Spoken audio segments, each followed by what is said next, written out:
Hola oyentes de Radio Sefarad, bienvenidos nuevamente a Yiddishkeit, la letra viva, con Barda Fishbein. ¿Qué tal, Barda? Hola Jorge, hola a los oyentes de Radio Sefarad. Bueno, hoy vas a hablarnos sobre una escritora feminista, Sore Hammer Jacquin, ¿no? Jacqueline, sí, Sore Hammer Jacqueline podemos decir que fue una feminista avant la lettre, antes de que hubiera un movimiento feminista tan estructurado como ahora, hace ya muchos años, porque Sore Hammer Jacqueline nació en la localidad polaca de Novo en 1905, en una familia jasídica, y luego migró con sus padres a Canadá en 1914. Asistió a la escuela pública en Toronto, además de recibir formación particular en cultura judía. Admiradora del teatro yiddish de su época en la ciudad mencionada, se inició como actriz y cantante con tan solo 16 años, uniéndose a una compañía teatral con la que viajó por Norteamérica, estableciéndose por fin en Nueva York. Su primer relato es del año 1934, titulado A Shop Maidel, una dependienta, y se publicó por entregas en el periódico en Yiddish Der Tag, El Día. A partir de entonces siguió publicando sus trabajos en Zukunft, Futuro, Yiddischer Kämpfer, Combatientes Judíos, Vorwärts, Adelante, y otros periódicos y revistas en Yiddish. En 1946 apareció en Nueva York su libro Lebensgestalten, Vidas y Retratos, que tuvo una continuación posterior en Stammen und Zweigen, Tallos y Ramas, de 1954, seguido de Stott und Städtel, Ciudad y Pueblo, que se editó en 1965, en este caso en Tel Aviv. La obra de Hammer Jacqueline recibió excelentes críticas por la riqueza y expresividad de sus tramas y su fiel reflejo del shtetl y luego de la vida de los inmigrantes judíos en América. El uso de elementos como el dialecto, el folclore, las supersticiones y creencias del shtetl, factores importantes en la cultura judía de Europa del Este antes del Holocausto, le valieron la admiración de críticos tan importantes como el poeta y periodista Yankov Gladstein. Los cuentos de Sore Hammer Jacqueline también pusieron el acento en la imagen, la vida interior y la cotidianeidad de las mujeres judías, sobre todo de aquellas que huyeron del limitado mundo al que las sometía el ambiente religioso y convencional familiar, incluyendo la vida en los barrios marginales de Europa del Este, sobre todo en lo tocante a las relaciones de género.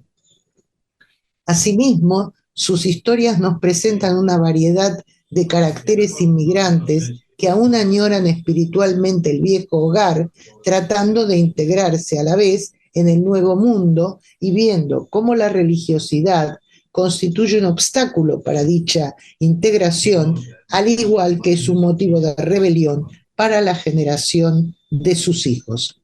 La vida de Sore Hammer Jacqueline transcurrió casi enteramente en Nueva York. La autora falleció en el año 1975. Hoy conoceremos su relato La tía Taibele. Merece una aclaración acerca de una costumbre supersticiosa de la judaidad de Europa del Este que aparece en este cuento.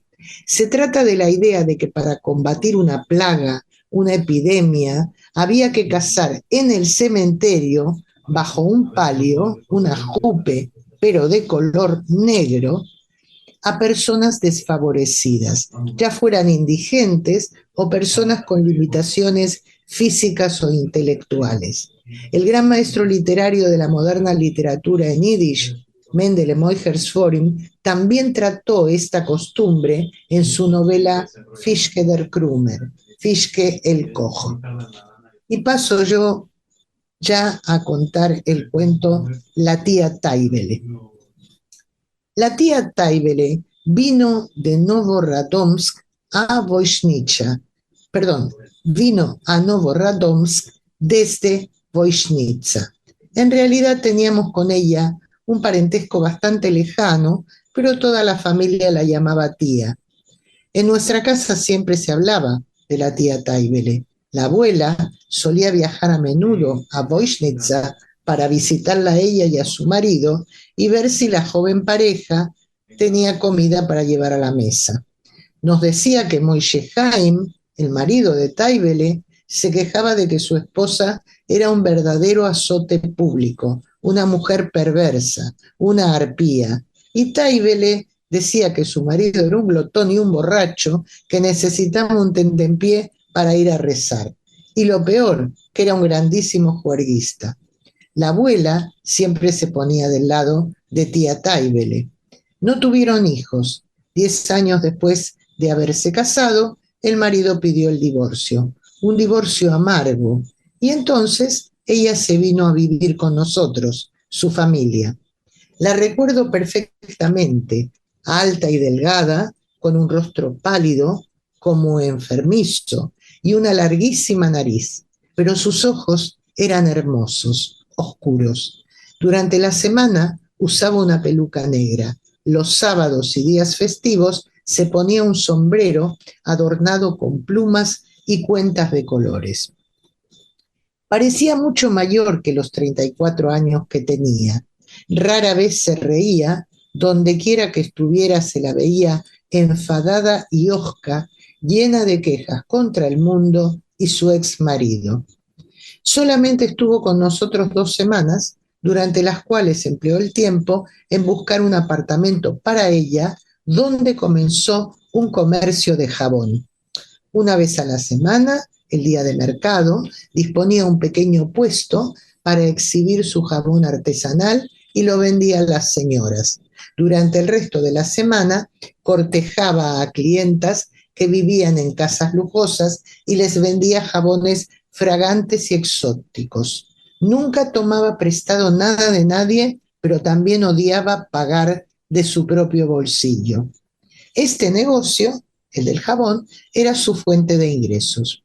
Su único objetivo en la vida era ser compasiva con la gente, ayudar a los enfermos y recoger caridad para los indigentes. Aplicaba ventosas y sanguijuelas a sus pacientes, ayudaba a proteger del mal de ojo, untaba a los enfermos con bálsamos y ungüentos que ella misma preparaba con diversas hierbas medicinales.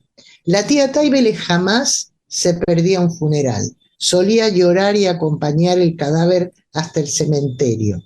Con secreto regocijo, escuchaba las penas de las almas entristecidas y las consolaba. Y pronto todo Novorodomsk la llamaba tía Taibele. Al llegar el mes de Elul, tiempo de arrepentimiento y preparación espiritual para las fiestas del Año Nuevo y el Día del Perdón, estaba constantemente en el cementerio yendo de sepultura en sepultura.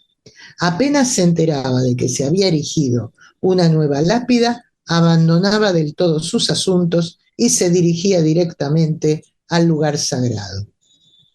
Odiaba acudir a celebraciones tanto como amaba ir a funerales.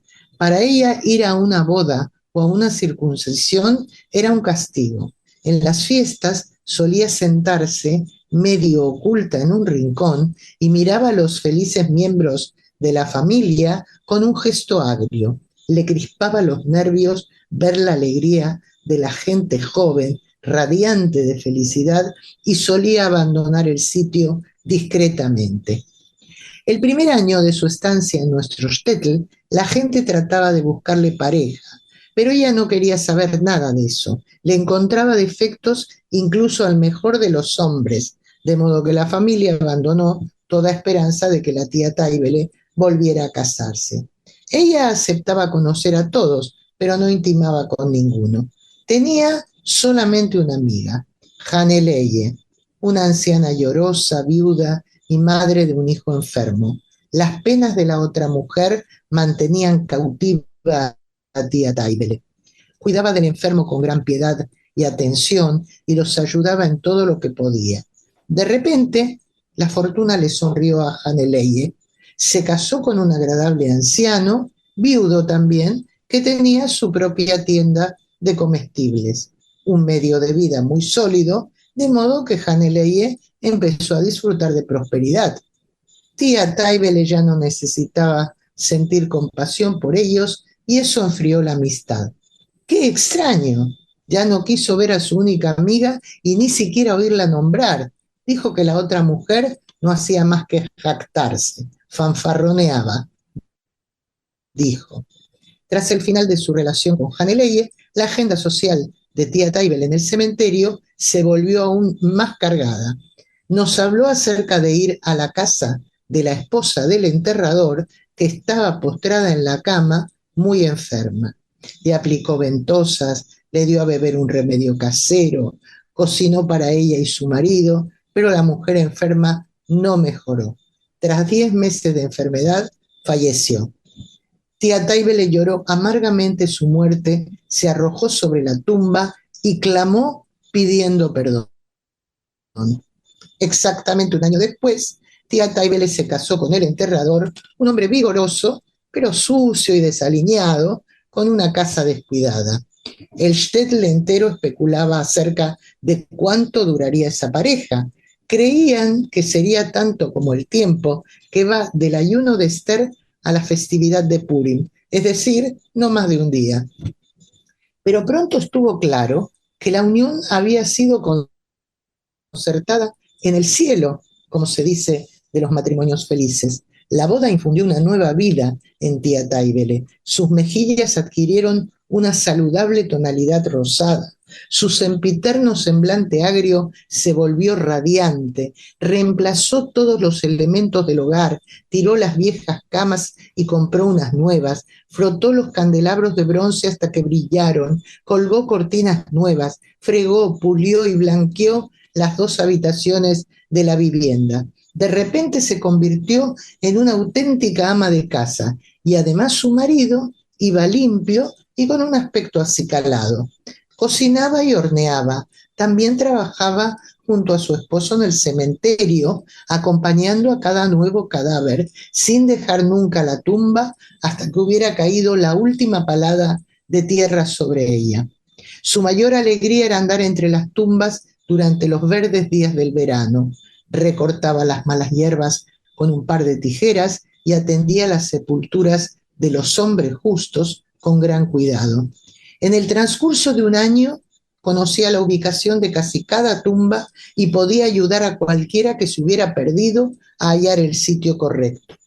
Entonces estalló una epidemia en Novorodomsk. El rabino ordenó que se extendiera el palio negro en el cementerio. El pueblo entero se involucró bajo el liderazgo de tía Taibele. Descubrieron a una muchacha huérfana y la casaron con Berele, el tonto del pueblo. Tía Taibele ocupó en la boda el lugar de la madre de la huérfana. Junto a otra matriarca fue a comprar carne, pescado, jale, el pan trenzado festivo, vino y licores y se pusieron a guisar. Casi todo el pueblo se reunió en el cementerio. Tía Taibele y su marido acompañaron a la novia huérfana la Jupe al palio nupcial. Tía Taibele, vestida con su traje de seda, repartía la comida entre los pobres y anunciaba los regalos de boda, disponiéndolos en una gran caja. Incluso encontró una vivienda para la joven pareja. Cuando la epidemia comenzó a remitir, sintió que en gran parte había sido gracias a ella y su esposo.